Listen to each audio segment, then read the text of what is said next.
Michelle here, welcome back. Mirielle has just crossed the border into Hammerfell and arrived in the city of Skaven. It's late at night, so she's been wandering around for quite a while, desperately searching for crescent moon shutters. And then she practically trips over a tavern sign. Apparently, inns don't have crescent moon shutters in Hammerfell, and this is the first time Mirielle kind of realizes she ain't in Kansas anymore.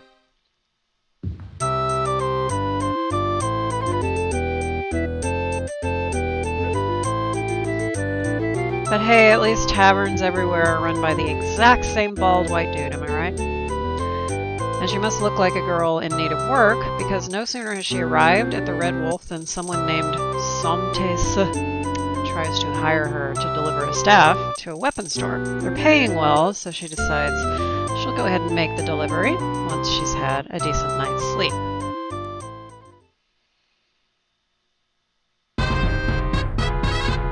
In the morning, she steps outside and immediately wishes sunglasses had been invented, as her pale Breton eyes are dazzled by the Hammerfell sunlight. The women here wear next to no clothing, and Mirielle approves of that. She only wishes the men would show a little more skin, too. Everything here is so bright. The paint job on the temples blows her mind. No one in High Rock would dream of using any colors other than gray and off-white, brown and off-brown and off-gray. Anyway, she asks a friendly Skaven citizen for directions to the store she's making a delivery to, and Rutimka is so helpful that Mirielle decides to ask her about Fang Lair, too. The lady points her to the city of Rihad, so that'll be Mirielle's next destination, once she finishes making her delivery and collects her money.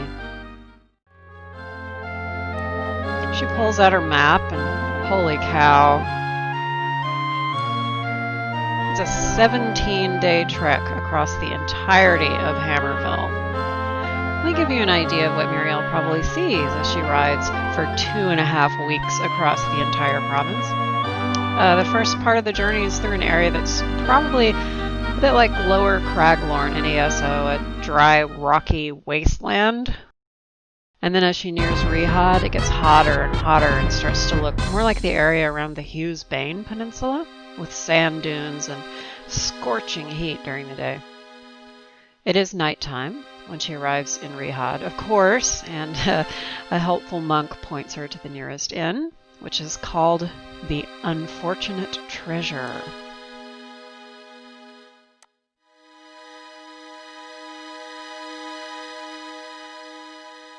It's probably a good thing that Mirielle learned what inns in Hammerfell look like, because the Unfortunate Treasure doesn't have a sign.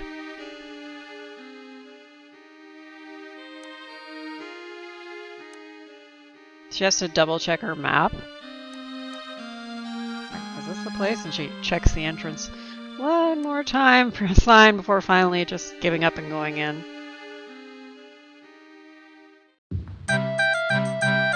Apparently the place doesn't need a sign, since it seems to be bustling with activity anyway.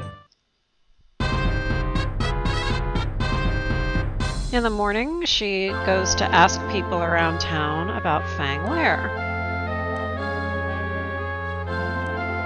The monk is not quite as helpful on this subject.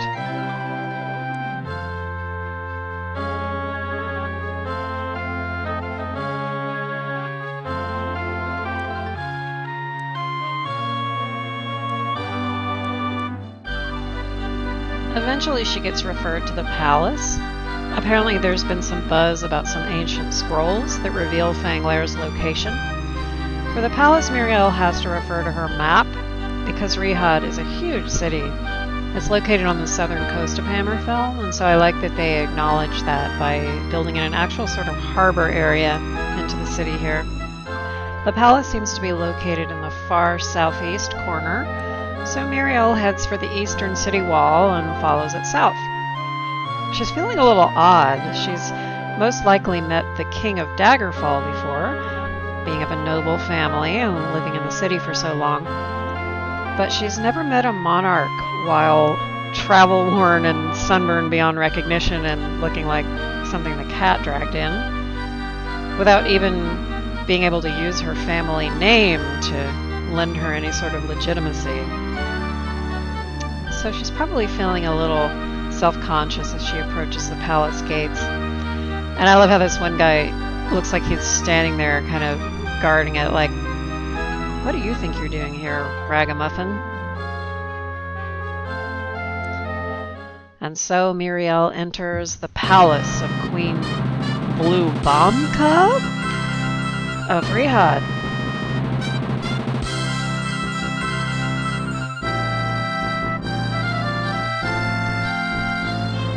She summons all the dignity she can muster as her sunburned self approaches. Queen Blubamka of Rihad, who is apparently a white lady? Did she just ask for the manager enough times that someone finally just made her the manager? I don't know. Anyway, Her Majesty would be happy to tell Mirielle where Fanglair is if Mirielle will do her the teensy little favor of going to Stonekeep and getting back the parchment that tells her exactly that. Stonekeep is an ancient fortress that a tribe of goblins has recently taken over, and those goblins apparently recently made a raid on the Rihad Palace also and made off with a number of treasures, including this parchment. And sunburned, travel-worn Mirielle seems like just the person to go and get it back for Her Majesty, I guess. I mean, what's Blubamka got to lose by delegating this to a total stranger?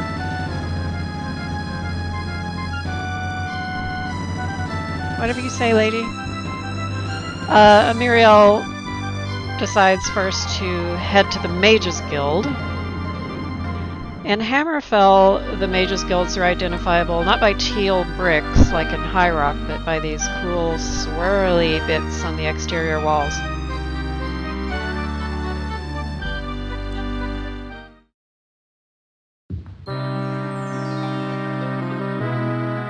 Mirielle just wants to identify some of the stuff that she looted in High Rock so that she can then turn around and sell it for mucho gold. And then she sets off for Stonekeep.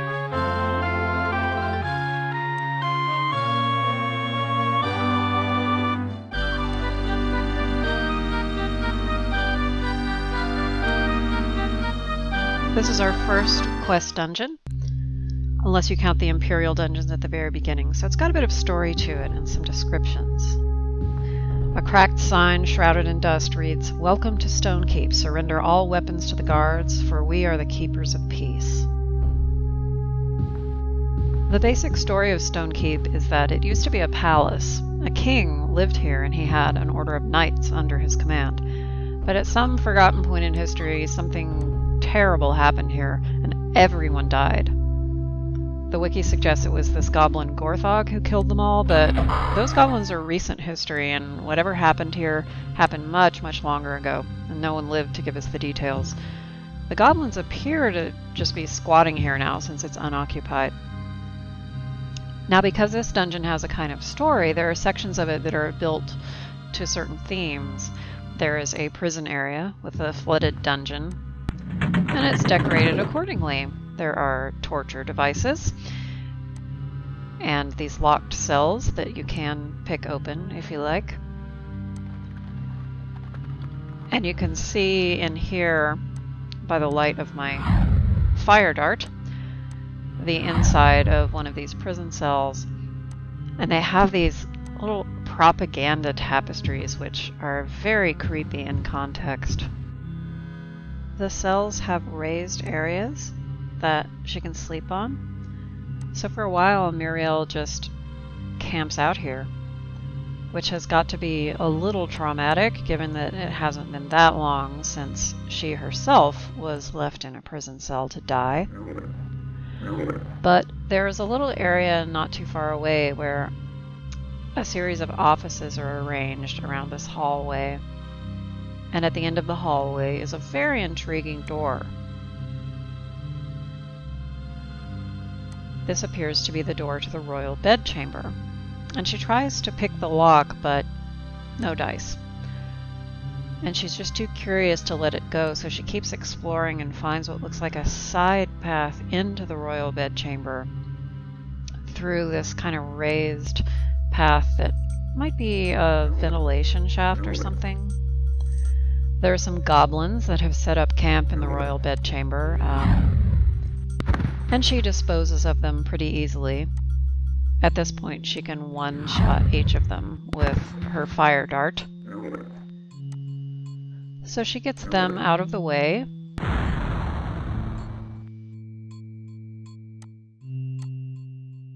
And then she just kind of hops down from this strange little raised path and checks the place out. When I first popped in here, that giant eagle statue scared the pants off of me. I had no idea what it was or if it was about to attack me.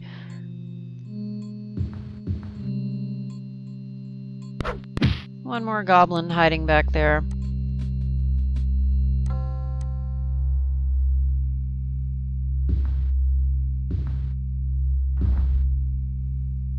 And that is a heck of a bed. There's a chest in the corner that is intriguing, but she doesn't quite have the skill to pick it open. And this is when she starts making a spell wish list. And the first thing that goes on that wish list is an open spell, so that she doesn't have to wonder what's behind all these locked doors and inside these locked chests.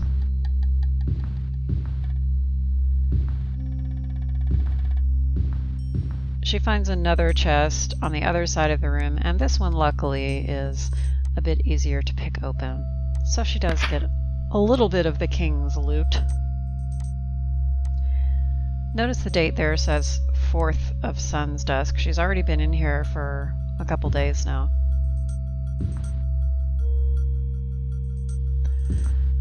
And she decides that she would much rather sleep in a king's bed than in a prison cell. It might smell a little bit like goblin, but it is comfortable and it is safe. And so this is just gonna be her new room for a while.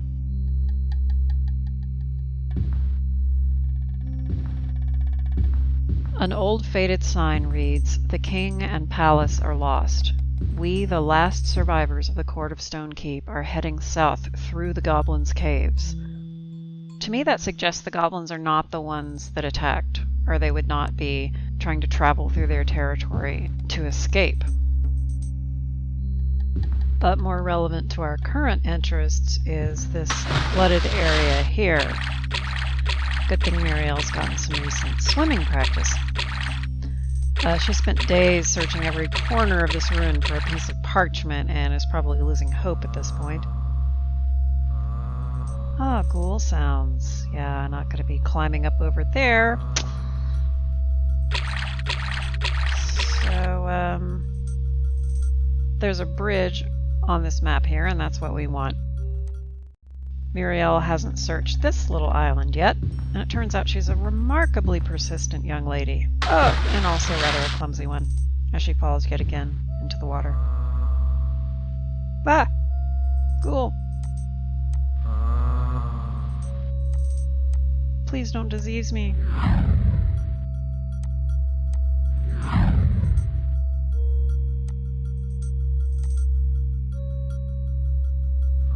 I don't know if I mentioned that I hate ghouls.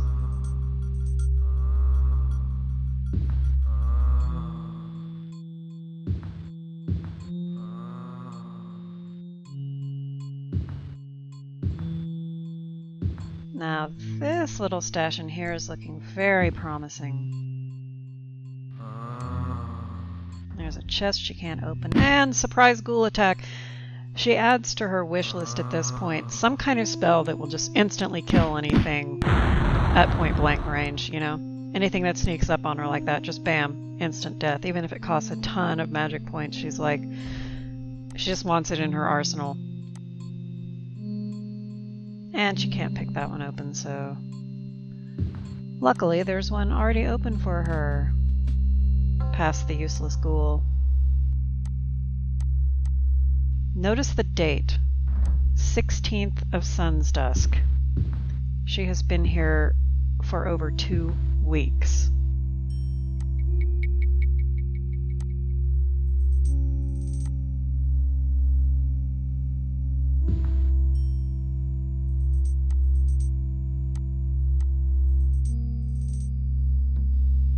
What is this? Is that a piece of parchment?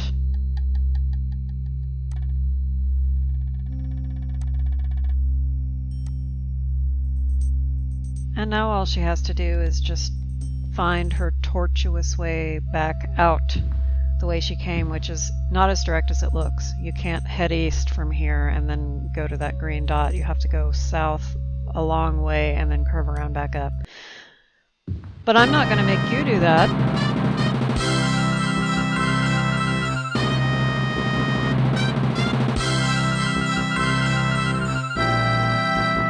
Mirielle's been working on her speech the whole ride back.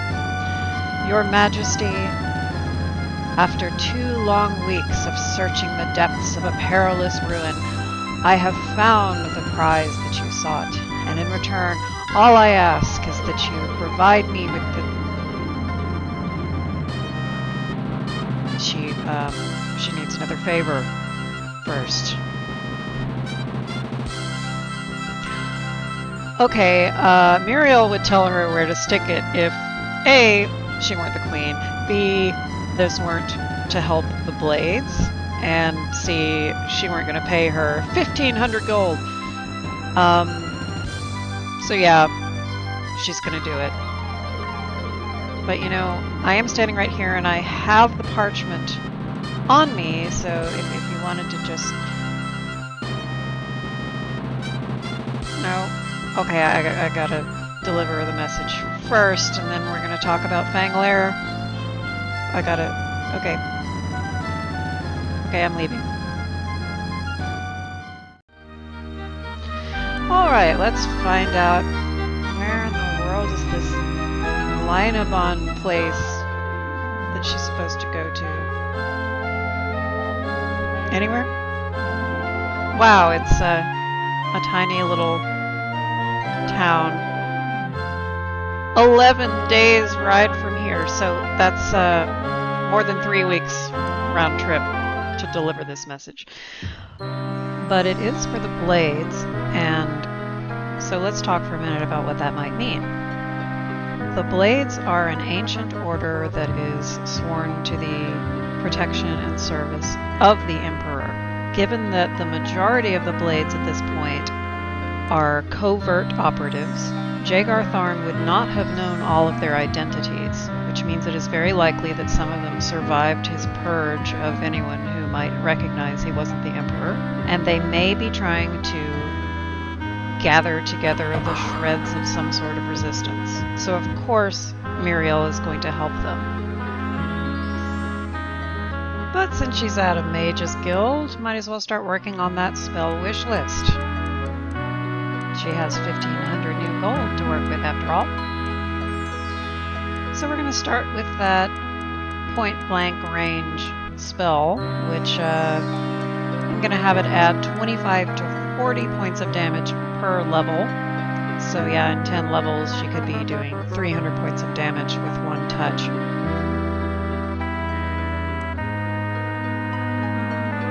So you know, I was trying to think of what name you would give a spell that can just instantly kill anything that's within touch range. And I don't know, I just like, my brain went face punch. And yeah, that's what I called the spell. I also decided to buy one pre-made spell that the game gives you, just because I like the idea of having this ranged area of effect cold spell. She mostly relies on fire, but there are fire-resistant beasties out there, so it'd be nice to have a cold spell. It would also be nice to have an area of effect spell.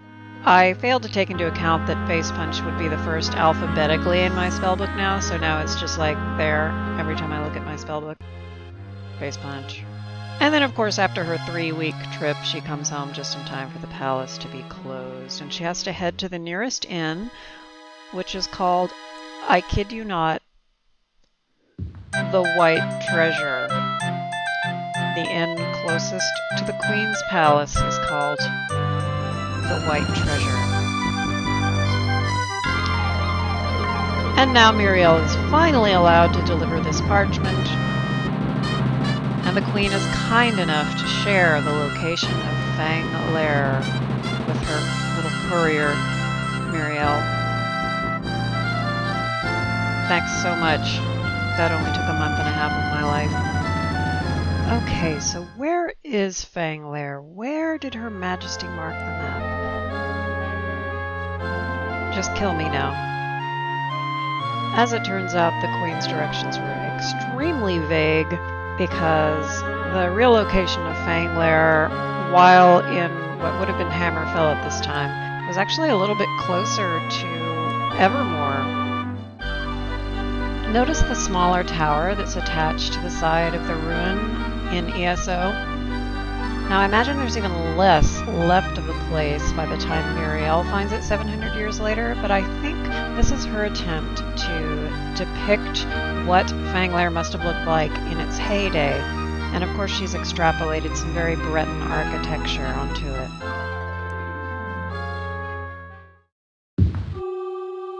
So here we are in Fang Lair. We start off in the northeast corner of the map. The signature feature of this version of Fang Lair are these minecart tracks on the upper level. I haven't been inside the ESO version of Fang Lair yet, but from the screenshots I've seen, there's virtually no resemblance except that it's all made of rock. Ah! Skeleton! These tunnels seem to stretch on endlessly, but the tracks you have come across usually lead to the mine shafts, it says in orange text on an orange background.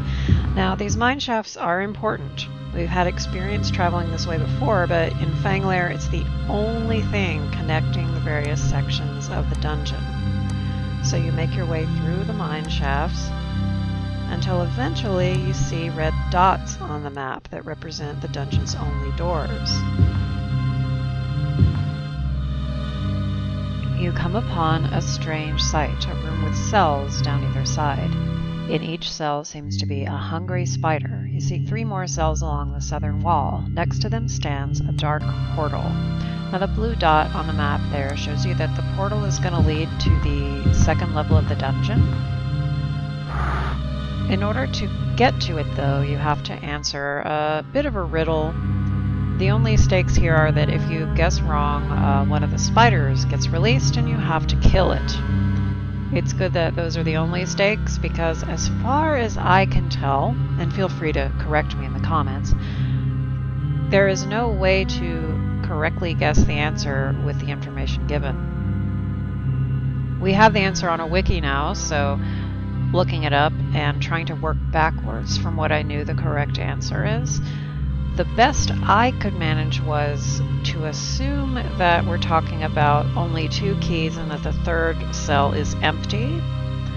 If that is the case, then the last 2 statements sort of contradict each other, leaving just the first one to be true. But the odd thing about using that assumption to get the correct answer is that there is actually a key in all 3 cells. There are 2 brass keys in reality. And you can get all 3 of them if you want by guessing wrong. The brass ones open other magical doors that have treasure behind them. I didn't feel like fighting spiders, but there is another way you can get all 3 without releasing any spiders. That is if you have a pass wall spell, which I'm going to add to my wish list actually. You can use that to dissolve walls and walk through them. And then you could get into those other cells.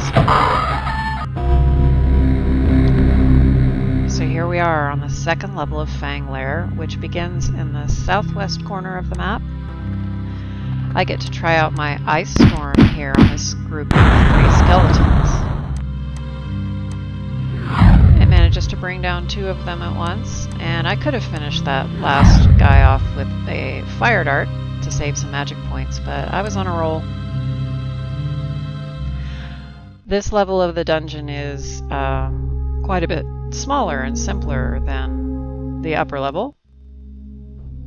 The only peril in this first part is just, not falling in lava, which we're talking about Mirielle here, so that's not a given.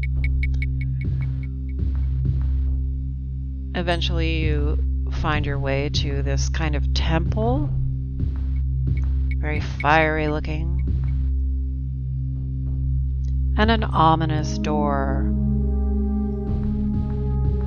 You're given another riddle. What is neither fish nor flesh, feathers nor bone, but still has fingers and thumbs of its own? This one is a little easier to answer. Obviously it's a glove. And then surprise, hellhounds! I knew about this in advance, so I've got my ice storm prepared for them. They are fire resistant, surprisingly enough. And they also breathe fire at you. And it does a lot of damage. I found that out the hard way on my first playthrough. It even chipped away at Mirielle's shield there. And there it is. The first piece of the Staff of Chaos. I think Mirielle kind of goes into a corner and just collapses at this point. You know that feeling you get when you've just been working your tail off for something for months and then suddenly you succeed and you just go kind of weak in the knees? Like, did this actually happen? Did I actually do this? But there it is. And she's kind of afraid to touch it too, I think. I mean, this is a fragment of one of the most powerful artifacts ever created.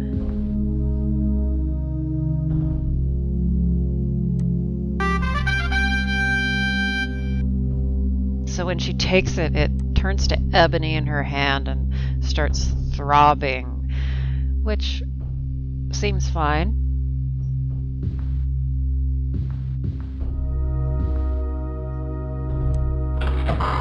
So yeah, she's just walking out of the legendary Forgotten Fang lair with a piece of the Staff of Chaos in her hand and everything's fine. And who's this guy? Like, considering what Mirielle went through to get here, how is this guy here? Did he follow her? Does he work for Tharn?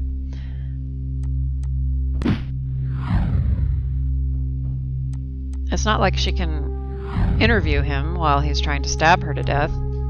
And he's not gonna live long enough to answer many questions.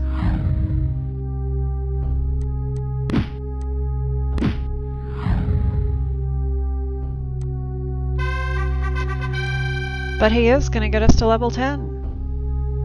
And Mirielle, you are gonna need all the luck in the world. So have some. And some strength too. Have some strength. It seems that you are well chosen. Mirielle. I see that you have won the first piece of the staff. That in and of itself is not a simple task. Tharn, it seems, is not as concerned with you as I had thought he would be. Perhaps he thinks you dead or lost in the sewers from which you escaped. That is well, for I have discovered the second piece's location. There was once a great maze built by the Archmagus Shalador to guard what he called Glamour, the elven term for the secret of life. I know not the location of the great maze, which was called the Labyrinthian, but somewhere in its twisted corridors lies the second piece of the Staff of Chaos. Shalador, according to the old text, made his home in the Fortress of Ice. He would not have built the Labyrinthian far from his home. I would search to the north for such a place. I wish you well on your journey. So, on my way out of Fanglair, I found this weird little temple with, some treasure lying around on the floor, and also this extremely creepy statue. And then not long after this, Mirielle falls asleep again and has an even worse dream. I do not know who you are, but you have made a fatal mistake. Mia Sylvain and her feeble powers are no protection for you. I should have discorporated her when I had the chance. I will not make the same mistake again. I will use the same dream bridge that she uses, sending my minions across time and space. Already they arrive, ones worthy of the attention you deserve. They will relieve you of the burden of the star piece you now hold. Give it to them, and I will order your death painless and quick. Resist, and I shall see you in such suffering that you will grovel for the sweet release of death. And then he sends literally one single spider.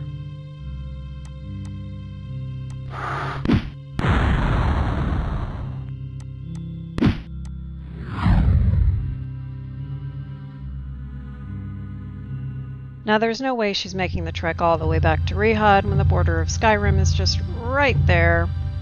So on we go to a city whose name was misread thanks to a road running through the inn in Falkrenth, and so for the rest of the series it will be known as Falkreath. True story. See you next time.